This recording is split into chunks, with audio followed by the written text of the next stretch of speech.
Good morning Rohit. Good morning ചേച്ചി. ഈ കഴിഞ്ഞ ദിവസങ്ങളായി ഈ അർജുൻ മനാഫ് വിഷയം ഏറെ ചർച്ച ചെയ്യുന്നു. പല ഓൺലൈനുകാരും മീഡിയാസും എല്ലാം പല ആംഗിളിൽ ചർച്ച ചെയ്യുന്നുണ്ട്. മനാഫാണോ തെറ്റുകാരൻ, അർജുൻ്റെ കുടുംബമാണോ തെറ്റുകാരൻ എന്ന് പറഞ്ഞ് നിരവധി ചർച്ചകൾ സോഷ്യൽ മീഡിയയിൽ വലിയ രീതിയിലാണ് ചർച്ച നടക്കുന്നത്. ശരിക്കും ഇതിൽ ആരാണ് യഥാർത്ഥ തെറ്റുകാരൻ? പറഞ്ഞ് മടുത്തതും ഇനിയും പറയാൻ ആഗ്രഹിക്കാത്തതുമായ ഒരു വിഷയമാണിത്. പക്ഷേ ഇത് പറയാൻ നമ്മളെ നിർബന്ധിക്കുന്നത് ഇവിടുത്തെ മുൻനിര മാധ്യമങ്ങളും സൈബർ വെട്ടുക്കിളിക്കൂട്ടങ്ങളുമാണ്. അർജുനോടൊപ്പവും അർജുൻ്റെ കുടുംബത്തിനോടൊപ്പവും മനാഫിനൊപ്പവും മനാഫിൻ്റെ കുടുംബത്തിനൊപ്പവും നിൽക്കേണ്ടുന്ന കേരള സമൂഹം ഈ സൈബർ വെട്ടുക്കിളിക്കൂട്ടങ്ങളുടെ റീച്ചിന് വേണ്ടിയുള്ള പരാക്രമത്തിൻ്റെയും ഇവിടുത്തെ മാധ്യമങ്ങളെയും വെട്ടുക്കിളിക്കൂട്ടം തന്നെ വിളിക്കേണ്ടുന്ന സാഹചര്യത്തിലേക്ക് പോയിക്കൊണ്ടിരിക്കുകയാണ്. അവരുടെ റീച്ചിനും വേണ്ടി അവർ ഈ വിഷയം ആളി കത്തിച്ചുകൊണ്ടിരിക്കുകയാണ്, നന്മമരമാവാൻ ശ്രമിച്ചുകൊണ്ടിരിക്കുകയാണ്. നോക്കൂ, ഈ അർജുൻ്റെ കുടുംബം മനാഫിനെതിരെയും ഈശ്വർ മാൽപ്പയ്ക്കെതിരെയും ആരോപണങ്ങൾ ഉന്നയിച്ചൊരു പത്രസമ്മേളനമുണ്ട്. അതിൽ ഒരുപക്ഷെ ആ കുടുംബം തെറ്റിദ്ധരിക്കപ്പെട്ടതാകാം, ചെറിയ ചെറിയ തെറ്റിദ്ധാരണകളാകാം, വിഷയം എന്തോ ആയിക്കൊള്ളട്ടെ, ആ കുടുംബത്തെ യാതൊരു വിധത്തിലും കുറ്റം പറയാൻ നമ്മൾ ആളുകളില്ല. ഇപ്പോൾ മനാഫിൻ്റെ പേരിൽ കൊടുത്തിരിക്കുന്ന കേസ് യൂട്യൂബിലൂടെ സോഷ്യൽ മീഡിയയിലൂടെ ഈ പറയപ്പെടുന്ന കുടുംബത്തിന് അധിക്ഷേപമുണ്ടാകുന്ന രീതിയിൽ പല കണ്ടന്റുകളും വന്നു എന്നുള്ളതാണ്. ഇത് പരിശോധിച്ചതിൽ നിന്ന് ഞാൻ മനസ്സിലാക്കുന്നത്, അല്ലെങ്കിൽ കേരള പോലീസ് മനസ്സിലാക്കി വെച്ചിരിക്കുന്നു എന്ന് ഞാൻ മനസ്സിലാക്കുന്നത്, ഈ മനാഫിൻ്റെ യൂട്യൂബ് ചാനലിലൂടെയല്ല, മറ്റു പല യൂട്യൂബ് ചാനലുകളിലൂടെയും സൈബർ വെട്ടുക്കിളി കൂട്ടങ്ങളും ചേർന്നിട്ടാണ് അർജുൻ്റെ കുടുംബത്തിനെ ഇത്തരത്തിൽ സൈബർ അറ്റാക്കിങ്ങിന് വിധേയമാക്കിയിരിക്കുന്നത് എന്ന് തന്നെയാണ്. നോക്കൂ, ഈ വിഷയം അർജുൻ്റെ കുടുംബം വാർത്താ സമ്മേളനം വിളിച്ചു. മനാഫിനെതിരെ 1-2 ആരോപണങ്ങൾ ഉന്നയിക്കുന്നു. അതിൽ പറയുന്നു, മനാഫും ഈശ്വർ മാൽപ്പയും യൂട്യൂബ് വരുമാനത്തിനും പബ്ലിസിറ്റിക്കും വേണ്ടിയാണ് ഇത്തരത്തിലുള്ള കാര്യങ്ങൾ പറയുന്നതും ചെയ്യുന്നതും എന്ന കുടുംബം ആരോപിക്കുന്നു. ഇതിൻ്റെ ഒരു മറുപടി മനാഫ് പറയുന്നു. പിന്നീട് മനാഫിൻ്റെ പേരിൽ കേസ് എടുക്കുന്നു. ഇവിടുത്തെ മാധ്യമങ്ങളും മറ്റുള്ളവരും എന്താണ് ചെയ്യുന്നത്? ആദ്യം മാധ്യമങ്ങളെ പറയാം. അങ്ങോട്ടും ഇങ്ങോട്ടും നടന്ന് ഈ വാർത്തകൾ വീണ്ടും എരികേറ്റുകയാണ്. 72 ദിവസം നിങ്ങൾ ആഘോഷിച്ചില്ലേ മാധ്യമങ്ങൾ? ഞാൻ ചോദിക്കുകയാണ്. ശിരൂരിൽ മണ്ണിടിച്ചിൽ സംഭവം ഉണ്ടായി 2ാമത്തെ ദിവസം വാർത്ത പുറത്തു വന്ന ആ നിമിഷം മുതൽ നിങ്ങൾ ആഘോഷിക്കുകയാണ്. ഏഷ്യാനെറ്റ് എന്ന് പറയുന്ന മാധ്യമ ഭീമൻ്റെ റേറ്റിംഗ് ഇടിച്ച് തത്ത മുകളിൽ കയറാൻ 2 പ്രമുഖ മാധ്യമങ്ങൾക്ക് സാധിച്ചത് ഈ അർജുൻ്റെ മരണമാണ്. അർജുൻ്റെ മരണത്തെ കുരുതി കൊടുത്ത് തന്നെയാണ് ഈ മാധ്യമങ്ങൾ റേറ്റിംഗിൽ മുകളിൽ കയറിയത്. ഇടയ്ക്ക് വയനാട് സംഭവം വന്നപ്പോൾ ഒന്ന് വഴി തിരിച്ചു വിട്ടു, പക്ഷെ അവിടെ കത്തുന്നില്ല. കാരണം അവിടെ വേറെ രീതിയിലേക്ക് പോയപ്പോൾ വീണ്ടും ശിരൂർ പിടിച്ചു. ഇടയ്ക്ക് പിന്നെ PV അൻവർ വഞ്ചാടി, അതും കത്താഞ്ഞപ്പം വീണ്ടും ശിരൂർ പിടിച്ചു. ഇപ്പോഴും വാർത്താ ദാരിദ്ര്യം, കണ്ടന്റ് ദാരിദ്ര്യം നിറഞ്ഞു നിൽക്കുമ്പോൾ വീണ്ടും ഇത് ആളി കത്തിക്കുകയാണ്. ഇന്നലെ മാധ്യമങ്ങളെ കണ്ട മനാഫ് ചോദ്യങ്ങൾക്ക് മുന്നിൽ ഉത്തരം മുട്ടിയിട്ടല്ല, വൈകാരികമായി കണ്ണ് നിറഞ്ഞിട്ട് ആ വീട്ടിലേക്ക് കയറിപ്പോകുന്ന കാഴ്ച കണ്ടു. ഇന്നലെയും പ്രൈം ടൈം ചർച്ചകൾ മനാഫായിരുന്നു എന്നുള്ളത് നമ്മളെ ഞെട്ടിപ്പിക്കുകയാണ്. അല്ലെങ്കിൽ അർജുനായിരുന്നു. മരിച്ചിട്ടും 31 വയസ്സുകാരനായ ഒരു ലോറി ഡ്രൈവറെ നോക്കൂ, അർജുൻ മരണപ്പെട്ടു. വാഹനാപകടമാണ്, ഒരു പ്രകൃതി ദുരന്തമുണ്ടായതാണ്, ആർക്കും സംഭവിക്കാവുന്ന വിഷയമാണ്. എവിടെയൊക്കെ ആരൊക്കെ ഏതൊക്കെ മലയാളികൾ മരണപ്പെടുന്നു? ഈ മാധ്യമങ്ങൾ എന്താ ആഘോഷിക്കാത്തത്? അവൻ്റെ വീട്ടുകാരുടെ കണ്ണീരും വൈകാരികതയും വിറ്റ് തീർന്നപ്പോൾ മനാഫ് എന്ന ലോറി മുതലാളിയുടെ വൈകാരികതയിലേക്ക് കയറി പിടിച്ചത് മാധ്യമങ്ങളാണ്. അത് ഏറ്റുപിടിച്ചത് നമ്മളടക്കമുള്ള സോഷ്യൽ മീഡിയ ചാനലുകളാണ്. നമുക്കിന്നിവിടെ സംസാരിക്കേണ്ടി വരുന്നത് എന്തുകൊണ്ടാണ്? ഇത് സംസാരിക്കാതിരിക്കാൻ പറ്റുന്നില്ല, നിർബന്ധിതരായി പോവുകയാണ്. ബാക്കിയുള്ള എല്ലാ സൈബറിടങ്ങളും ഇത് ചർച്ച ചെയ്യുമ്പോൾ നമ്മളിത് പറയാതെ മുന്നോട്ട് പോകാൻ പറ്റുന്നില്ല. ഇതൊരു ചെറിയ വിഷയം. ഒരു ടേബിളിനപ്പുറവും ഇപ്പുറവും ഈ അർജുൻ്റെ കുടുംബം, ഭാര്യ, പെങ്ങൾ, അഞ്ജു എന്നാണ് പെങ്ങളുടെ പേര്, അനിയൻ, ഈ ജിതിൻ എന്ന പേരുള്ള അളിയൻ, ഇവരെല്ലാം കൂടിയിരിക്കുന്നു. ഇപ്പുറത്ത് മനാഫും 1-2 പേരും കൂടിയിരുന്നു. തെറ്റിദ്ധാരണകൾ പറഞ്ഞു തീർത്താൽ തീരാവുന്ന പ്രശ്നമേ ഉള്ളൂ. ജിതിൻ അവിടെ മനാഫിനെതിരെ പറയുന്ന 1-2 ആരോപണങ്ങളെ കുറ്റി പറയാം. പറയുന്നു 75,000 രൂപ വരെ ശമ്പളം വാങ്ങിയിരുന്നു അർജുൻ എന്ന് പറയുമ്പോൾ നോക്കൂ, എനിക്ക് ഒരു മാസത്തെ വരുമാനം എത്രയാണെന്ന് ഞാനുമായി നിൽക്കുന്ന ആളുകൾക്ക് അറിയില്ല. അവർക്ക് ചിലപ്പോൾ അറിയാവുന്നത് എൻ്റെ ഉടമസ്ഥതയിലുള്ള ചാനലിൽ നിന്ന് എൻ്റെ അക്കൗണ്ടിലേക്ക് വരുന്ന സോഷ്യൽ മീഡിയ ഇൻകം മാത്രമായിരിക്കും. എനിക്കല്ലാതെ ഇതുപോലെ മറ്റു ചാനലുകളിൽ പോകുമ്പോൾ എനിക്ക് കിട്ടുന്ന റെമ്യൂണറേഷനോ അല്ലെങ്കിൽ അല്ലാതെ എനിക്ക് പല വഴിയിലൂടെ എൻ്റെ കൈകളിലേക്ക് വന്നു പോകുന്നതോ എൻ്റെ വീട്ടുകാർക്കറിയില്ല. അവരുടെയൊക്കെ വിചാരം ഒരുപക്ഷെ എൻ്റെ വരുമാനം ഒരു 20,000 രൂപയാണെന്ന് വെക്കൂ. ഒരുപക്ഷെ അതായിരിക്കില്ല. 20,000 കൊണ്ട് എനിക്ക് ജീവിക്കാൻ പറ്റില്ല. അപ്പോൾ സ്വാഭാവികമായും മനാഫ് 75,000 രൂപ അർജുന് കൊടുത്തു എന്ന് മനാഫ് മാധ്യമ ക്യാമറയ്ക്ക് മുന്നിൽ പറയുമ്പോൾ മനാഫിൻ്റെ കയ്യിൽ അതിനുള്ള തെളിവുകളുണ്ട്. മനാഫ് പറയുന്നു, എൻ്റെ കണക്ക് പുസ്തകത്തിൽ അർജുൻ കൈപ്പടയിൽ എഴുതി വെച്ചിട്ടുണ്ട്.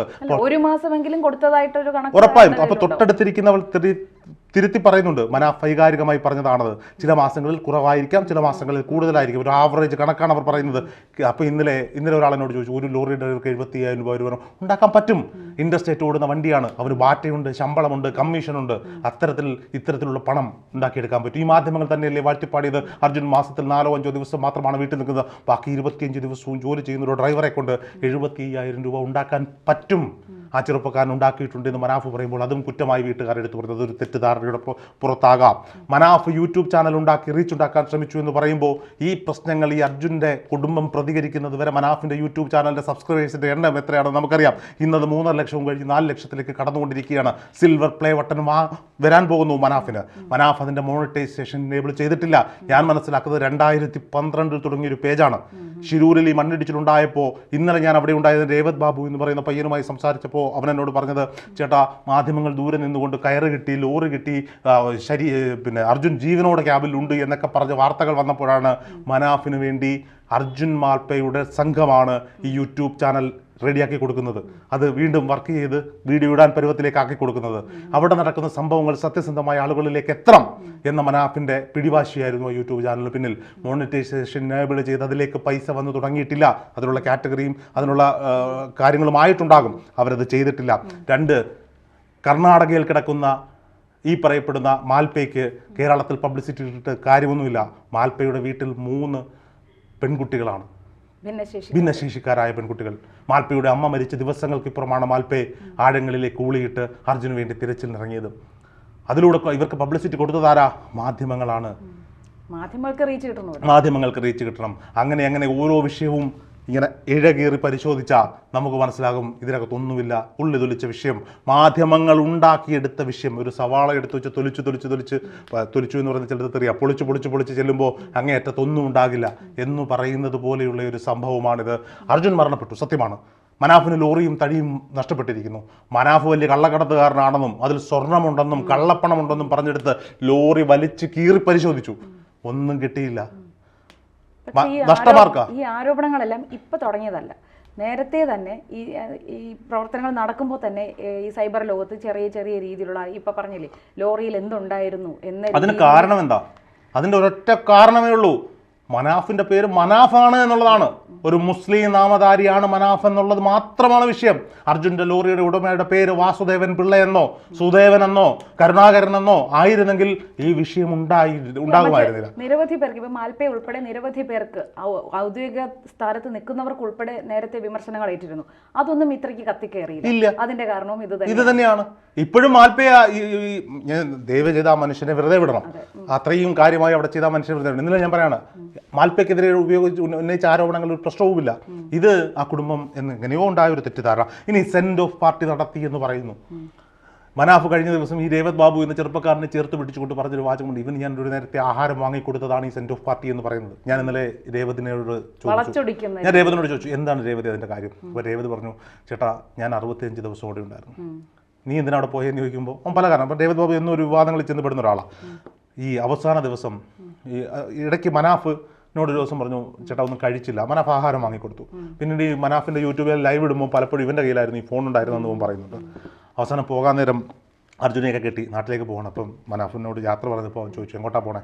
അർജുൻ്റെ വീട്ടിൽ പോകണം ചേട്ടാ. അർജുൻ ചേട്ടൻ്റെ അടക്കമെല്ലാം കഴിഞ്ഞ് അമ്മയും കണ്ടിട്ട് വേണം എനിക്ക് വീട്ടിലേക്ക് പോകാനെന്ന് രേവത് പറയുമ്പോൾ, നീ വല്ലതും കഴിച്ചോ എന്ന് ചോദിച്ചു. ഇല്ല, എന്നെ വിളിച്ചുകൊണ്ട് പോയി ബിരിയാണിയും, അവൻ പറയുന്നു ബിരിയാണിയും ചായയും അങ്ങനെ ആഹാരം എനിക്ക് വാങ്ങി തന്നു. എന്നിട്ട് അർജുൻ്റെ അമ്മയും മനാഫ് വിളിക്കുകയാണ്. വിളിച്ച് കാര്യങ്ങൾ പറയുന്ന കൂട്ടത്തിൽ പറഞ്ഞു, രേവത് ബാബു എന്ന് പറയുന്ന ഒരു തൃശ്ശൂരുകാരൻ 65 ദിവസമായിട്ട് ഇവിടെ ഉണ്ടമ്മേ, ഈ കടത്തിണ്ണയിലാണ് കിടക്കുന്നത്. ഇത് രേവത് ബാബു പറഞ്ഞതാണ്, എനിക്കറിയില്ല ഇതിൻ്റെ വ്യവസ്ഥ. കടത്തിണ്ണയിലായിരുന്നു കിടക്കുന്നത്. അവന് ഞങ്ങളൊരു സെൻഡ് ഓഫ് പാർട്ടി കൊടുത്ത് മനാഫിൻ്റെ വായിൽ നിന്ന് വന്നാണ്. സെൻഡ് ഓഫ് പാർട്ടി എന്ന യാത്രയയപ്പ് എന്നാണ് ഉദ്ദേശിച്ചത്. കാര്യം എന്താ? അർജുൻ പോയ സത്യം ആ കുടുംബം മനസ്സിലാക്കിയിരിക്കുന്നു, മനാഫ് മനസ്സിലാക്കിയിരിക്കുന്നു. അതിൻ്റെ വൈകാരികതയുടെ തീവ്രത ഒരു പരിധിവരെ പ്രതീക്ഷിച്ചിരുന്നൊന്നുമല്ലല്ലോ. അർജുൻ മരണപ്പെട്ടു എന്ന് അരിയാഹാരം കഴിക്കുന്ന തലയിൽ ഈ ചെളിയല്ലാണ്ട് തലച്ചോറുള്ള ഏതൊരാളും വിശ്വസിച്ചിരിക്കുകയാണ്. അപ്പോൾ അവൻ ആഹാരം വാങ്ങിക്കൊടുത്തിട്ട് കയറ്റി വിടുമ്പോൾ അമ്മയോട് പറഞ്ഞ വാചകമാണ്, ഈ രേവതിന് ഞാനൊരു സെൻഡ് ഓഫ് കൊടുത്ത് വിട്ടു, ഇത് കേട്ടുകൊണ്ട് ജിതിൻ അടുത്ത് നിൽക്കുന്നുണ്ടായിരുന്നിരിക്കാം എന്നാണ് രേവത് പറയുന്നത്. എനിക്കറിയില്ല, അവരുടെ ഭാഷ്യമാണ്. അമ്മയെ കുറ്റം പറയാൻ പറ്റൂ? സെൻഡ് ഓഫ് പാർട്ടി കൊടുത്തു എന്ന് പറയുമ്പോൾ അമ്മയും അവിടെ തെറ്റിദ്ധരിച്ചതാ. ഈ തെറ്റിദ്ധാരണകളെ ആളിക്കത്തിച്ചത് മാധ്യമങ്ങളാണ്. നിങ്ങളിത് അവസാനിപ്പിച്ചാൽ, നമ്മളിത് അവസാനിപ്പിച്ചാൽ ഇതിവിടെ തീരും. ദയവ് ചെയ്ത് അതിനാണ് തയ്യാറാകേണ്ടത്. ഇന്നലെ ബഹുമാനായ ഹാഷ്മി ഒരു ചർച്ചയിലിരുന്ന് അപേക്ഷിക്കുന്നുണ്ടായിരുന്നു, രണ്ടുപേരെയും ഇരുത്തിക്കൊണ്ട് നിങ്ങൾ അപ്പുറവും ഇപ്പുറവും ഇരുന്ന് സംസാരിച്ചത് തീർക്കൂ. ഹാഷ്മിക്ക് ഇവരെ രണ്ടുപേരെയും അറിയാം, എനിക്കറിയില്ല, ചേച്ചിക്കറിയില്ല. ഹാഷ്മി അവിടെ റിപ്പോർട്ട് ചെയ്യാൻ പോയപ്പോൾ ഇവരെ പരിചയപ്പെട്ടതാ. ഹാഷ്മി ഇത് ചാനൽ ഫ്ലോറിലായിരുന്നില്ല. ഫോൺ എടുത്തൊന്ന് വിളിച്ച് പറയാൻ നിങ്ങൾ പരസ്പരം സംസാരിച്ച് തീർക്കൂ. എന്തിനാണെന്നേ ഒരു മരണപ്പെട്ട മനുഷ്യൻ്റെ ആത്മാവിന്, ഒരുപക്ഷെ അവന് പ്രിയപ്പെട്ടതല്ലേ ആ കുടുംബവും മനാഫും. അവന് പ്രിയങ്കരായ ആളുകളാണ് ഇവർ രണ്ടുപേരും. ഇതങ്ങനെ തീർക്കേണ്ട ഒരു വിഷയം വെറുതെ ആളിക്കത്തിച്ച് ജനങ്ങളെ കൊണ്ട് ഇങ്ങനെയൊക്കെ പറയിപ്പിച്ച് ആ മരണത്തിൻ്റെ നോക്കൂ, ഒരു പട്ടാളക്കാരൻ മരണപ്പെട്ടാൽ കിട്ടുന്നതിനേക്കാൾ വലിയ സ്വീകാര്യതയാണ് അർജുൻ്റെ മരണത്തിന് ലഭിച്ചത്. അതിന് കാരണം ഇതാണ്, ഈ മീഡിയ പബ്ലിസിറ്റിയാണ്. ഈ മാധ്യമങ്ങൾ അച്ചടിച്ചു മനാഫും മാൽപ്പയും യൂട്യൂബ് വരുമാനത്തിനും യൂട്യൂബ് റീച്ചിനും വേണ്ടി അർജുനെ കച്ചവടമാക്കിയെന്ന്. 10,000 സബ്സ്ക്രൈബേഴ്സ് മാത്രമായിരുന്നില്ല ഈ ലോറി ഡ്രൈവർ എന്ന് പറയുന്ന, ലോറി ഉടമ എന്ന് പറയുന്ന മനാഫിൻ്റെ പേജിനുള്ളത്. ഇത് കാർഡച്ചടിച്ച് സോഷ്യൽ മീഡിയ ഹാൻഡിലിടാൻ ഇവിടുത്തെ മാധ്യമങ്ങൾക്ക് എന്ത് ധാർമ്മികതയാണുള്ളത്? ആ ചോദ്യമാണ് അവിടെ ബാക്കിയാകുന്നത്. വേറൊരു കാര്യം കൂടെ, അല്ല 72 ദിവസം മനാഫ് അവിടെ ഉണ്ടായിരുന്നു എന്ന് പറയുമ്പോൾ എന്താണ് മനാഫ് അവിടെ ചെയ്തതെന്ന് ചോദിക്കുന്നത്. വേറൊരു കാര്യം, നമ്മുടെ ഏറ്റവും വിലപ്പെട്ടത് എന്ന് പറയുന്നത് സമയം എന്ന് പറയുന്ന ഒരു സാധനമാണ്. നമുക്ക് സമ്പത്ത്, ആരോഗ്യം, ഇതെല്ലാം നമുക്ക് നഷ്ടപ്പെട്ടതിനെ തിരിച്ചെടുക്കാൻ പറ്റും. ഒരു സെക്കൻഡ് പോലും നഷ്ടപ്പെടുന്ന തിരിച്ചെടുക്കാൻ അതിൻ്റെ ഏറ്റവും വിലപിടിപ്പുള്ള സാധനം ഏതെന്ന് വെച്ചാൽ സമയമാണ്. ആ 72 ദിവസം മനാഫിന്റെ സമയമാണ്. സമയം മാത്രമല്ല, ഒരു മനുഷ്യന്റെ കഠിനാധ്വാനം. ഇവിടേക്ക് ചെല്ലുന്ന ആളുകൾക്ക് ഒരു വീടെടുത്ത് അവർക്ക് ആഹാരവും കൊടുത്ത് മനാഫ് അവിടെ കാത്തിരുന്നു.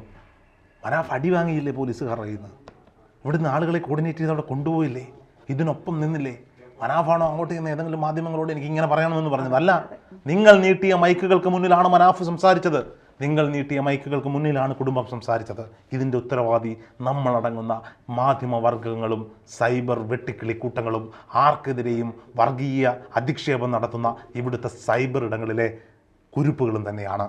അങ്ങനെയാണ് നമുക്കിത് അവസാനിപ്പിക്കുന്നത്. ഒരു കാര്യം കൂടെ ചോദിച്ചോട്ടെ, ഇപ്പോൾ ഈ കാര്യം എന്ത് എന്ന് യാഥാർത്ഥ്യം അറിയാതെ പ്രതികരിക്കുന്ന ഒരുപാട് ആൾക്കാർ, അതായത് ഒരു മൊബൈൽ ഫോണുണ്ട്, ഫേസ്ബുക്കിലൂടെയും യൂട്യൂബിലൂടെയും തോന്നിയ കമന്റ് ഇടുന്ന സാധാരണക്കാരുണ്ട്. അവരെ കുറിച്ച് കൂടെ ഒന്ന് പറയും. അവരെയാണ് ഞാൻ സൈബർ വെട്ടിക്കളി കൂട്ടങ്ങളെന്ന് വിളിച്ചത്. കമന്റ് ഇടുന്നവർ മാത്രമല്ലല്ലോ. എന്തെങ്കിലും ഒരു വിഷയം കിട്ടിയാൽ നേരെ ഒരു കാറിനകത്തേക്ക് കയറിയിരിക്കുക, ഒരു ഫോൺ കയ്യിലൊരു ഐഫോണും ഒരു മൈക്കും കൊണ്ട് എടുത്ത് ഇങ്ങനെ അങ്ങോട്ട് പിടിക്കും, പിന്നെ അങ്ങോട്ട് പറയും. പറഞ്ഞോട്ടെ, നമ്മളും ചില വിഷയങ്ങൾ ചെയ്യുന്നത് വ്യക്തമായ ധാരണ ഉണ്ടായ വിഷയങ്ങളിലായിരിക്കണം.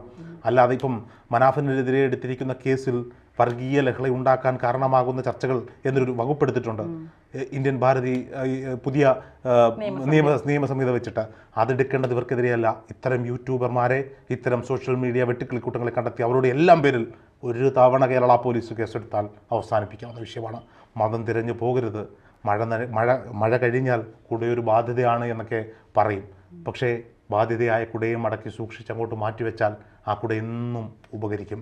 ഇതാണ് എനിക്ക് ഇവർ രണ്ടുപേരോടും പറയാനുള്ളത്.